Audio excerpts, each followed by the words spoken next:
Aha mu gihugu abagendana ubumuga twayaze bamenyesha ko bakumirwa mu buzi kuko naho bamugaye baraciye ku ntebe y'ishure ariko bataronswa akazi. Ivyo bigatuma baja mu mabarabara gusega kandi bafise ubumenyi bakuye ku ntebe y'ishure. Bagasaba leta ko yobitaho mu kubashingira ishirahamwe naho hari ibigo vy'abagendana ubumuga ntivyoroha kugira uje mw'ivyo bigo. Baramenyesha kandi ko bavyumva ariko ntibabona ivyo bigo kugira babijemwo.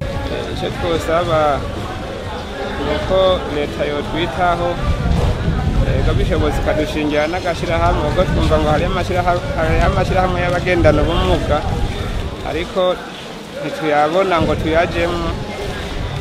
Ntivyoroha kugira ubone iryo shirahamwe ngo ubijemwo nawe ugendana ubumuga. Tuma tumva babivuga mugabo ntitubona ayo mashirahamwe ngo tuyajemwo natwe. Nyamba ari ico dukora dukorere hamwe twiyunge kugira natwe twiteze imbere. Mbega nk'uwo gufasha ico ukora nkawe uno musi nawe ushobora gukora iki?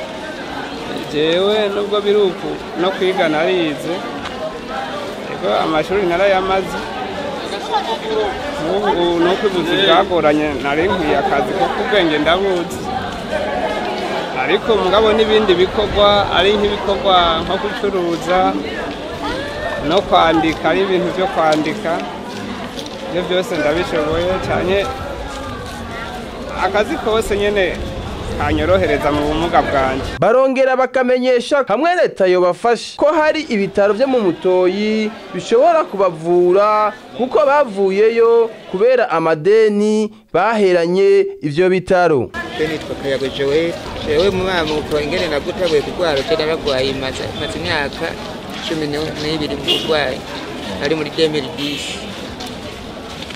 Rero je maze imyaka iheze yose naragwariye mu bitaro byo mu Mutoyi hariya mu ntara ya Gitega. Ego nawe maze y'imyaka 2 nabo rero ndabaharaniye amajana 6. Urumva rero nta kindi nosaba ko bose bashaka kumbuza no gusubiyeyo bacavuga ati ngo uraderaniye ngo dushaka kuguma tukukura nk'uduheraniye. Kandi mu bitiro umwe yasubije kumbuza handi hantu nyene aramvuza nyene andihira amajana 6 ntawe abandi baramvuza.